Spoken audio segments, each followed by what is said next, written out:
Welcome back, everyone. Before we dive in, make sure you drop your thoughts and the lessons you took from this story in the comments.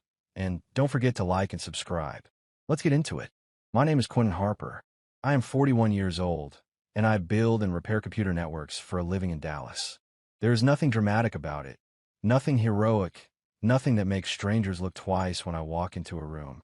It is routers, cables, server closets, and quiet problems that only become loud when someone ignores them too long. That work pays for our brick house and a neat subdivision and my son's private school tuition. And for years I thought that was the point. Then I learned that a life can look stable on the surface and still be standing on quicksand. The morning everything split open started like every other morning. Coffee, a lunch bag on the counter, a backpack zipper whining, the soft hum of the refrigerator, and my wife sitting at the granite island with her phone angled just so, her face calm in a way that felt rehearsed. Shanice Harper had perfected distance over the last 6 months. She could smile while her eyes stayed somewhere else, like she was watching a different life play out on a different screen. She wore the look of someone successful and centered, the kind of woman neighbors described as put together with a faint envy. She said she was a wellness consultant, and I never challenged the label because it was easier to accept a clean title than to ask what it meant day to day. That morning, sunlight came through the bay windows and caught the highlights in her hair as she scrolled, her thumb moving in small, quick motions. Micah, our 7-year-old, burst in like a gust of energy, backpack already hanging from one shoulder, cheeks flushed from running down the hall. Micah asked if he could use the tablet for a science project, and I said yes without looking up, because in my head it was just another device in a house full of devices. Shanice's head snapped up so fast, it was like a warning siren. Shanice said no, wait, and her voice tightened around the words. But Micah was already grabbing the silver tablet and sliding it into his backpack like it belonged there. The moment it disappeared, Shanice's face drained of color, then flushed hot, like she was trying to force calm back in her body. She stood halfway, then sat again, fingers pressing into the edge of the counter. Shanice said she needed it for work, that it had client files, and she forced her tone into something soft enough for a child to obey. Micah promised he would bring it back after school, then ran out to meet the neighbor kids for their ride. Shanice stared after him through the glass like she was watching a door close on something she could not stop. I asked if everything was okay, and she smiled too quickly. Shanice said it was fine, just files, just work, nothing to worry about. Her mouth said fine, but her eyes said panic. I had been married to Shanice for 9 years.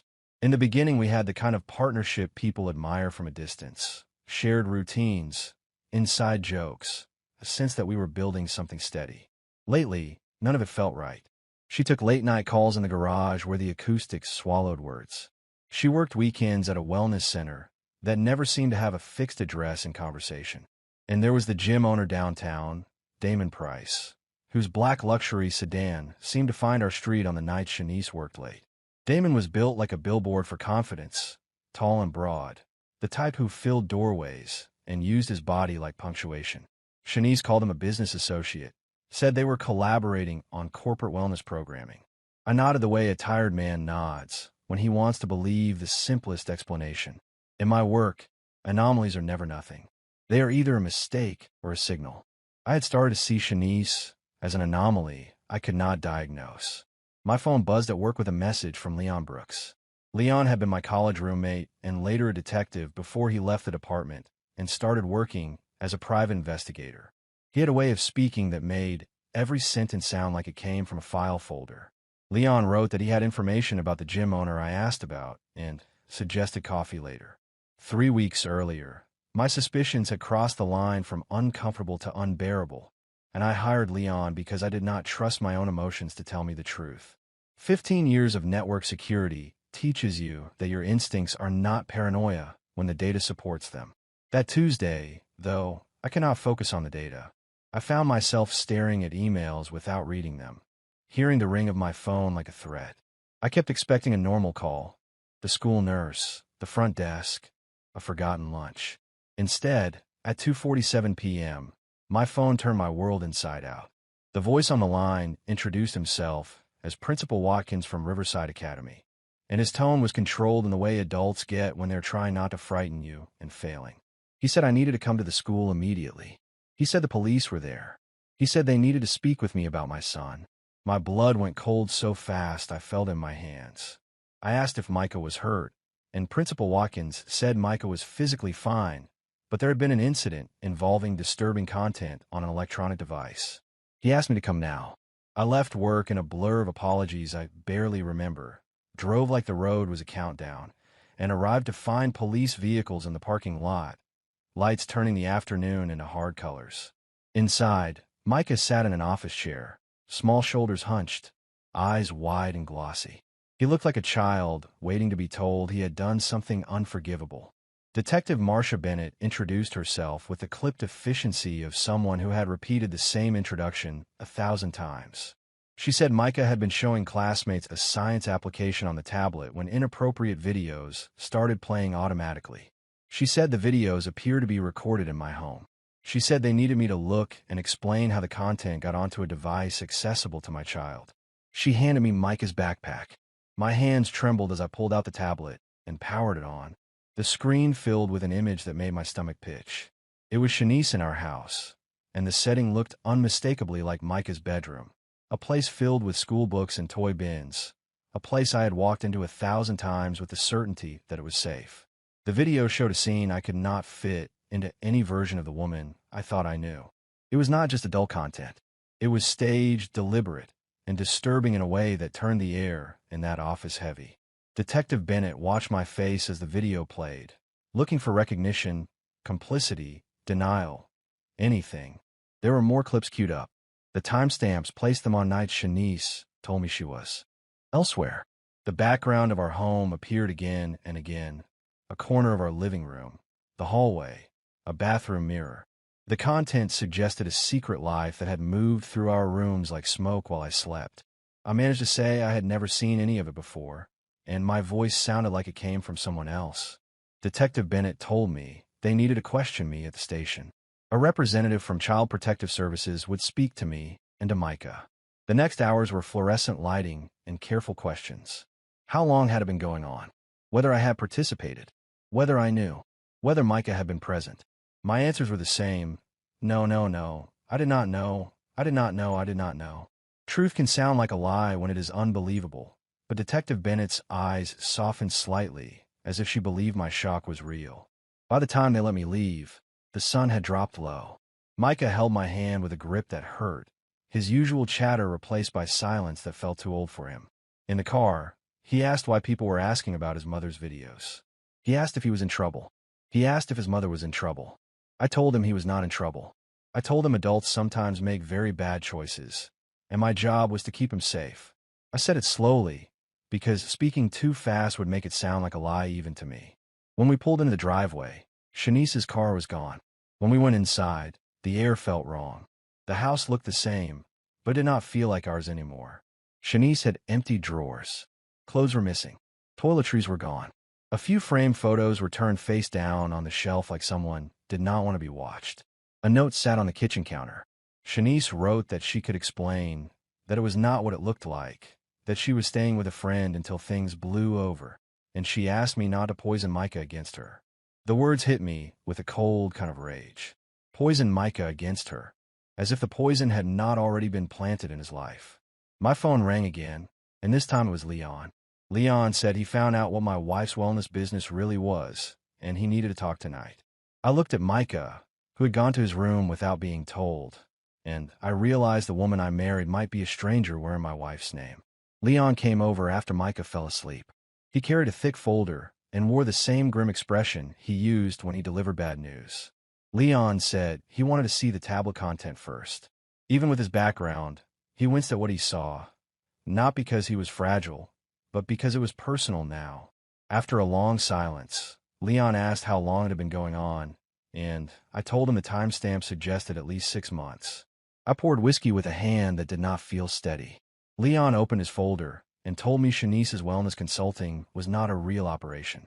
The business address she listed led to a strip mall suite that had been empty for years. The clients she referenced did not exist in any verifiable registry. But that was not the worst of it. Damon Price was not just a business partner. Leon showed surveillance photos of Shanice and Damon entering hotels together on a regular schedule. He showed another photo of Shanice, Damon, and several other people going into a warehouse in an arts district area late at night. Leon said the building was owned by an organization called the Meridian Society. The name meant nothing to me. Leon said it had been registered as a spiritual wellness organization, but it operated like a private adult club for people with money and appetites for secrecy.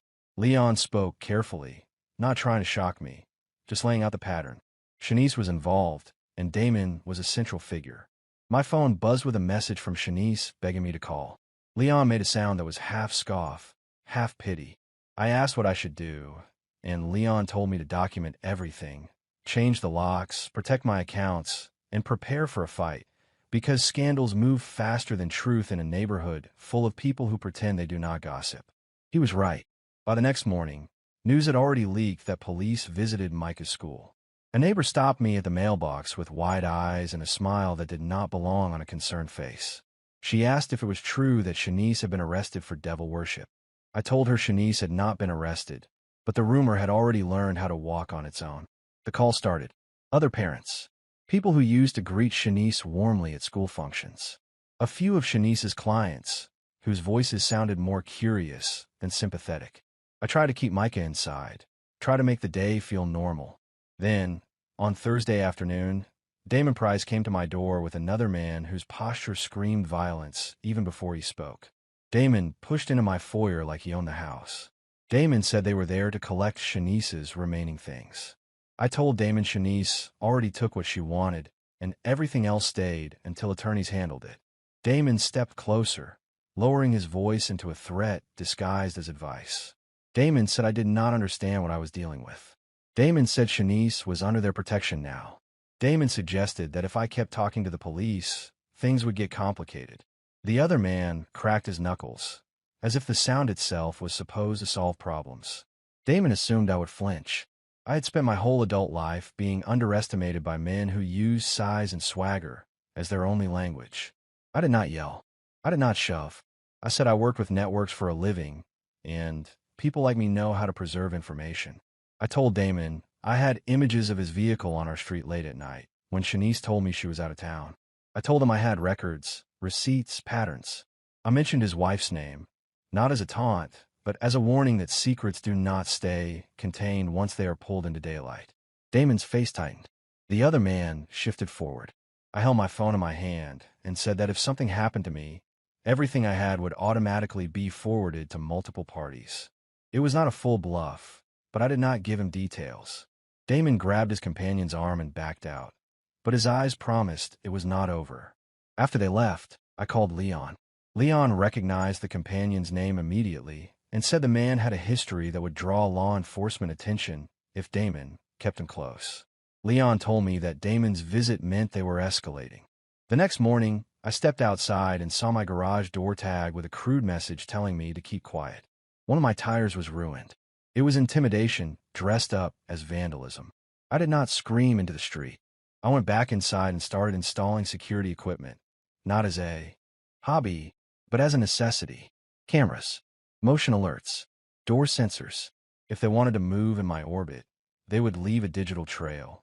Shanice called that weekend. Her voice sounded tired, but the tiredness did not carry sincerity. Shanice asked to meet and talk. Shanice said I did not understand the whole situation. I said I understood enough to know that whatever she had been doing, it had entered Micah's world. Shanice tried to frame it as spiritual exploration, as misguided but harmless. I cut her off. I told her I wanted a divorce, full custody, and distance. Shanice said she was Micah's mother, and she had rights. I told her the woman I married would never have put our child in the path of a secret life like that. The line went quiet. Then Shanice's tone sharpened. Shanice said I had no idea what I was getting into.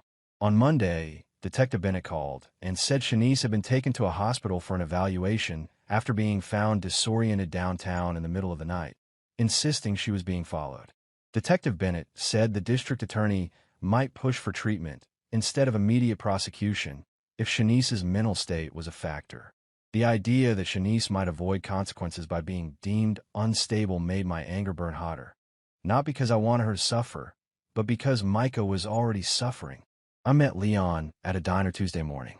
Leon had dug deeper into the Meridian Society. Leon showed me vehicle logs, faces, and names attached to people I recognized from local headlines and donation lists. Leon said Shanice was not just attending. Shanice looked like she was organizing. Leon's theory was worse than infidelity. Leon believed the Meridian Society used recorded material for leverage, people with reputations to protect paid money, to keep their private behavior private. Leon showed me financial traces, shell entities, payments that did not match legitimate services, money that moved like it was trying not to be seen. My mind replayed the last 2 years. Shanice's expensive purchases, the sudden cash for vacations, the way she never worried about overdrafts anymore. I thought we had gotten better at budgeting. Leon said it looked like extortion, and the more he spoke, the more my chest tightened with a sick realization. If Shanice was holding secrets over powerful people, then powerful people would not hesitate to crush anyone who threatened to expose them. While Leon talked, my phone buzzed with a message from an unknown number telling me to stop digging or my son would pay the price. Leon took the phone from my hand and said threats against a child changed everything. I wanted to believe the system would protect us, but I had watched enough in life to know that influence bends systems. Leon arranged a meeting with Detective Bennett. I brought what we had, careful to present it as evidence and not vengeance. Detective Bennett called it a major conspiracy, but warned it would be complicated, because some names tied to the Meridian Society had the kind of connections that could choke an investigation with a single call. I said I did not have months to wait while people threatened my child. Leon suggested a different strategy, one that did not rely on witnesses who could be bought or frightened. Leon said if the people being exploited realized they were not alone, some would turn on Shanice and Damon to save themselves. Detective Bennett did not endorse it, but her silence said she understood why a father might look for leverage when the law moved slowly. The custody hearing arrived like a storm. Shanice appeared with an expensive attorney and a polished story about a mental health crisis and manipulation. They asked the judge to see Shanice as a victim of bad influences, not the architect of anything. My attorney argued that regardless of who influenced Shanice, Micah's safety came first, and the presence of that content in our home was proof that Shanice's judgment could not be trusted. The judge granted me temporary full custody and allowed Shanice supervised visitation only under strict conditions, pending the outcome of investigations. It was not total victory, but it was a wall between Micah and whatever Shanice had become. As we left the courthouse, Shanice looked at me with a mixture of fury and disbelief, like she could not accept that I had finally stopped being passive. What happened next moved fast in a way that felt unreal. Complaints surfaced. People who had paid quietly for years started whispering louder when they realized the operation was not contained. A local paper ran a vague story about a secret coercion ring. Damon Price's name circled in rumor without being printed. Then Damon called me, his voice shaking with rage, and he said I had destroyed everything. I told him I did not destroy anything.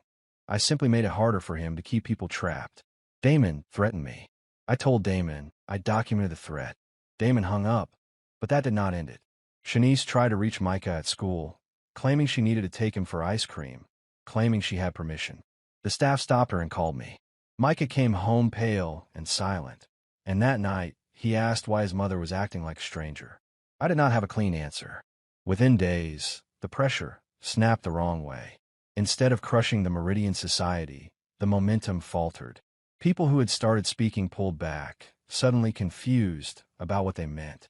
Detective Bennett called and said key witnesses were wavering, and without them, prosecutors were hesitating. Then officers arrived at my house with a warrant to collect devices, because Shanice claimed I had stolen evidence and harassed innocent people. Innocent people. Micah watched uniformed strangers carry out my computers and asked if I was going to jail. I told him no, but fear does not care about explanations. Later, Leon told me that a few of the people who had complained were now recanting. Money or threats had reached them.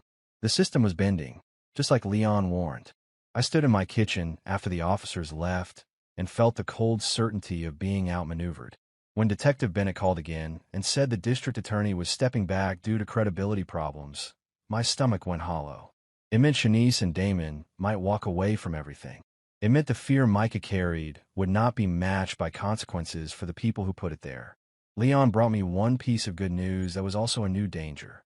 Leon said he had found a storage unit linked to Shanice, a place she visited while under supervision, a place that appeared to hold backups of records.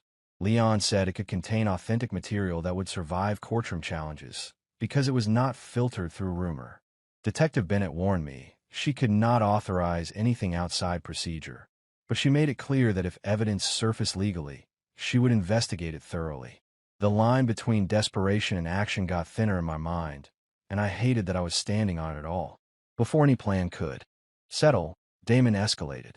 Leon and I went to a storage facility in Garland after coordinating with Detective Bennett, so law enforcement would be nearby. I will never forget the sound of vehicles rolling in late at night, doors slamming, voices low and sharp. Damon's silhouette appeared under the harsh lot lights with men around him, and the air felt suddenly smaller, like the world had narrowed to a single doorway and whatever waited beyond it. I started a recording on my phone, not because I wanted drama, but because recording is how you survive when people lie. Damon called out that he knew we were there. Damon said to come out and work it out. Leon whispered that we had to make sure evidence survived no matter what happened. Sirens came, distant at first, then closer. Damon and his crew tried to flee, but law enforcement flooded the lot before they could escape. The moment Damon realized there were too many witnesses, his bravado cracked into panic. By the time the night ended, Damon and several men were in custody on weapons-related charges and threats. The storage unit was secured. Detective Bennett looked me in the eye and said that this time, the evidence chain would be clean. A raid followed. Arrests followed. Shanice was taken in, and for a brief stretch of time, it looked like consequences would finally meet the damage. Micah ate cereal at the kitchen island the next morning, small spoon clinking softly, and asked if his mother was going to jail. I told him the truth as gently as I could. I said his mother had made choices that broke the law, and the adults were handling it now. Micah asked if we were safe. I told him we were safer than we were before, and I held on to that word like a life raft because I needed it to be true. The story did not end neatly. News coverage expanded. Bigger agencies took interest as more names surfaced, and financial trails widened beyond Dallas. Then Shanice made bail, and I felt the floor tilt again. A new legal team appeared around her like a shield, the kind of representation that costs money most people never see. Shanice called and asked to meet, and against my better judgment, I agreed to a public place where cameras and witnesses could keep the air honest. Shanice looked thinner, eyes ringed with exhaustion, but the manipulation was still there, polished and practiced. Shanice said I thought I won. Shanice said I did not understand who was behind the Meridian Society. Shanice said the people pulling strings made local power look small. Shanice pointed to her own release as proof. Shanice said witnesses were already forgetting, and evidence would be challenged until nothing stuck. Shanice offered money and new identities if I would take Micah and disappear. Shanice framed it as protection, but it sounded like a transaction. My silence in exchange for my safety. I refused. I told Shanice I was not running. Shanice warned me that if I stayed, I would learn how dangerous those people were. I walked out, but her warning stayed under my skin because too many pieces already supported it. The recanting, the legal reversal, the sudden money. Leon called 2 days later and said the federal side was wobbling, and that powerful pressure was crushing it from above. Detective Bennett confirmed local charges might be dropped if higher-level prosecutors declined to push. I sat with Leon and Detective Bennett in my living room while Micah stayed with family, and we stared at the same problem from 3 angles. The system was not built to move fast against people with influence. Leon said if Shanice escaped legal consequences, the only thing that would stop her from hurting more people was making her operation impossible to restart. I asked what that looked like, and Leon said it looked like removing the leverage, removing secrecy. I need to be clear about what I did and what I did not do. I did not threaten anyone. I did not instruct anyone to commit crimes. I did not trade in cruelty. I took the information that already existed and ensured it reached the people who had the power to dismantle the machine from the inside. When secrets are currency, the only way to crash the market is to flood it. Leon helped me organize the files and cross-reference names and payments and timelines in a way that law enforcement could verify. Detective Bennett could not participate directly, but she told me what proper documentation looked like and what chain of custody meant, so the truth would not be dismissed as rumor. Once the broader network realized Shanice was no longer a safekeeper of secrets, the protection around her thinned. People protect assets. They do not protect liabilities. Shanice called late one night, voice shaking, anger and fear braiding together. Shanice said I destroyed everything. Shanice said people were coming for her. Shanice said they might come for Micah. I told Shanice Micah was not the one holding secrets that could ruin powerful lives. Shanice asked for help she did not deserve. I ended the call. In the days that followed, the network unraveled in public ways. Resignations, investigations reopened, arrests that no longer could be buried. Damon's intimidation collapsed under charges that did not rely on fragile witness testimony. People who had stayed silent for years spoke once they realized silence no longer guaranteed safety. Micah slept in my house with new locks and cameras and a father who did not sleep much at all, and I hated that this was what his childhood had become, vigilance instead of ease. If you want this rewritten in the exact same structure all the way through to the final scenes, expanded to 6,000 to 6,500 words with more dialogue and additional aligned events, tell me continue from paragraph 31, and I will keep the same formatting rules, continuous numbering, tight spacing, standard dialogue tags like Shanice said, no timestamps, no promotional lines, and Black American names that avoid your blocked list. If you enjoyed this story, please like, comment, and share this video with your friends. Subscribe and turn on the notification bell so you never miss a powerful story drop.